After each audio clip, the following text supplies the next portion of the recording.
ఆరోపణలు చేసుకోవడం, ఫిర్యాదులు చేసుకోవడం అంతా కూడా జరుగుతోంది. ఇక మంచు విష్ణు వచ్చిన తర్వాత కూడా పూర్తిగా సీన్ అంతా మారిపోయిందంటూ చెప్పుకోవచ్చు.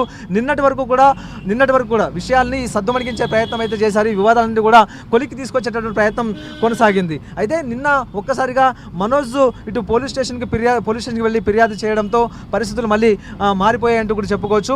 మనోజ్ ఫిర్యాదు చేసిన తర్వాత క్షణం ఆలస్యం చేయకుండా అప్పటికే మోహన్ బాబు కూడా తన కంప్లైంట్ కాపీని సిద్ధం చేసుకుని ఉంచుకున్నారు. ఆయన వెంటనే రాచకొండ సిపికి కూడా లేఖ రాశారు. ఈ ఇద్దరు కంప్లైంట్ల మీద పాడిశేరు పోలీసులు ఎఫ్ఐఆర్ నమోదు చేశారు.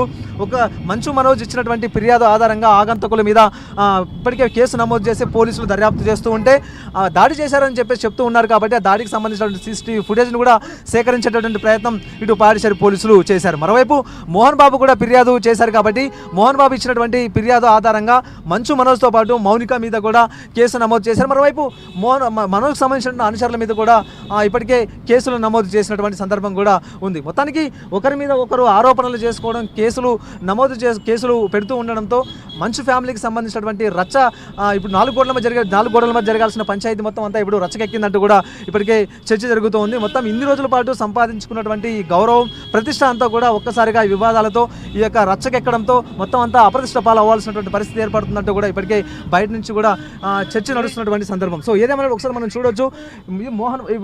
మంచు మనోజ్కి సంబంధించినటువంటి వాహనం కొద్దిసేపటి క్రితమే లకడీ కప్పులు దాటి ముందుకు వెళ్తూ ఉంది. కాసేపట్లోనే ఆయన డీజీపీ కార్యాలయానికి అయితే జల్పల్లిలో ఉండేటటువంటి మనోజ్ ఫామ్ హౌస్లోకి ప్రవేశించారు. అయితే ముందుగా మౌనికతో పాటు ఆమె కూతురు 7 నెలల కూతురు మీద దాడి చేసేటటువంటి ప్రయత్నం చేశారు.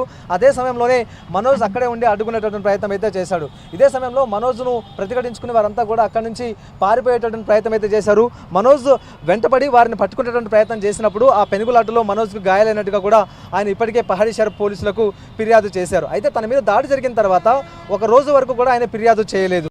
ముందుగా ఆయన తనకు అయినటువంటి గాయాలకు ప్రథమ చికిత్స చేయించుకున్న తర్వాత కొన్ని టెస్టులు చేయించుకున్న తర్వాత మరుసటి రోజు అంటే సోమవారం రాత్రి పహాడీశర్ పోలీసులను ఆశ్రయించారు. అప్పటికే తన మీద జరిగినటువంటి దాడికి సంబంధించిన అంశాలు ఆయన పోలీసులకు జస్ట్ ఫోన్ ద్వారా మాత్రమే సమాచారం అందించారు.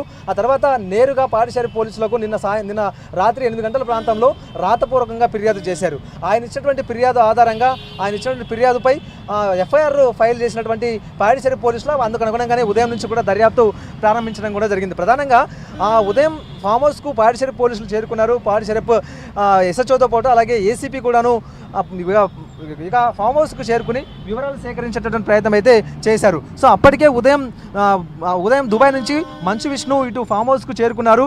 ఇంకా ఇంట్లో ఉండేటటువంటి మంచు మనోజ్కు సంబంధించినటువంటి మనుషులను వెనువెంటనే బయటికి పంపించి వేశారు. ఆ తర్వాత మంచు మనోజ్ కొంతమంది బౌన్సర్లను కూడా అరేంజ్ చేసుకుని ఉన్నారు.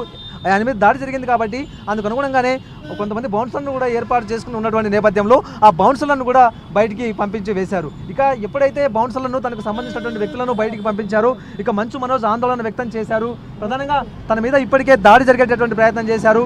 కాబట్టి ఖచ్చితంగా తనకు ప్రాణహాని ఉందంటూ కూడా ఆయన ఆందోళన వ్యక్తం చేశారు. ఇలాంటి పరిస్థితుల్లో తాను ఇక్కడ ఉండొద్దంటూ కూడా భావించి అందుకు అనుగుణంగానే అక్కడి నుంచి బయలుదేరి నేరుగా నార్సింగ్లో ఉండేటటువంటి తన కార్యాలయానికి చేరుకున్నారు. మరోవైపు ఆయన ఇంటి నుంచి బయటికి వచ్చి నార్సింగ్కి వెళ్తున్నటువంటి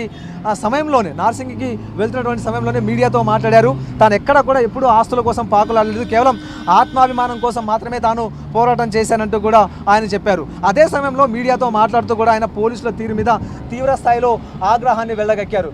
ప్రధానంగా ఆయన తీవ్రమైనటువంటి ఆగ్రహాన్ని వ్యక్తం చేసినటువంటి సందర్భం కూడా కనిపిస్తుంది. ఎందుకంటే ప్రస్తుతం తనకు రక్షణ కావాలంటూ కూడా తాను పోలీసులను కోరాను. తనకు రక్షణ కావాలంటూ కూడా పోలీసులను కోరినప్పటికీ కూడా పోలీసులు ఏమాత్రం తనకు రక్షణ కల్పించకుండా తనకు సంబంధించినటువంటి వ్యక్తులను ఎందుకు బయటకు పంపించాల్సి వచ్చిందనేది ఆయన ప్రశ్నిస్తున్నటువంటి అంశం మనం చూడొచ్చు. ఆయన డీజీపీ కార్యాలయానికి ఇప్పుడే చేరుకున్నారు. ఒకసారి మనం విజువల్స్లో కూడా చాలా స్పష్టంగా చూడొచ్చు.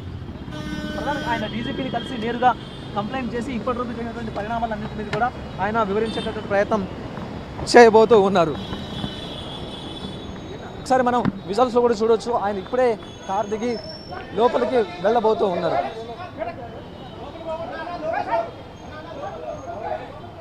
ఇది మొత్తానికి ఆయన డీజీపీ కార్యాలయంలోనికి ప్రవేశించారు.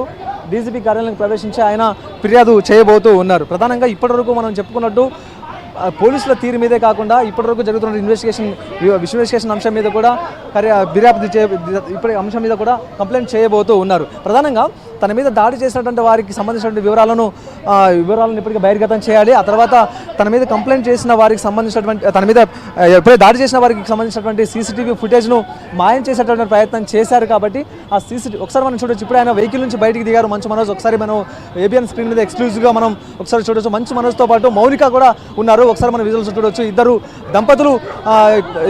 దంపతులు ఫిర్యాదు చేయడానికి కలిసి వెళ్తూ ఉన్నారు. డీజీపీ ఆఫీస్లో కలిసి ఫిర్యాదు చేయబోతూ ఉన్నారు. అయితే మంచు మనోజ్తో పాటు మౌనిక కూడా, ఎందుకంటే దాడి పాల్పడడానికి దాడికి దిగేటటువంటి సమయంలో ఇక ఫామ్ హౌస్లో మౌనిక ఉన్నారు. ఆ తర్వాత మౌనిక కూతురు కూడా ఆ ఫామ్ హౌస్లో ఉంది. ముందుగా వారి మీద దాడి చేసేటువంటి ప్రయత్నం చేశారు. కాబట్టి అందుకు అనుగుణంగానే ఇద్దరు కూడా మనోజ్తో పాటు మౌనిక ఇద్దరు ఫిర్యాదు చేయడానికి ఇప్పుడు డీజీపీ ఆఫీస్కి వచ్చినటువంటి సందర్భం అయితే కనిపిస్తోంది. సో మొత్తం ఇప్పటివరకు కూడా ఇంట్లో తమకు ప్రాణహాని ఉంది, తమకు రక్షణ కావాలి, తమ రక్షణ కల్పించాలంటూ కూడా ప్రధానమైనటువంటి డిమాండ్ను ఇటు మంచు మనోజ్ మౌనిక చేస్తూ ఉన్నారు. పోలీసులు తమకు ప్రొటెక్షన్ ఇవ్వడం లేదు, మరోవైపు తమకు వ్యక్తిగత భద్రతా సిబ్బందిని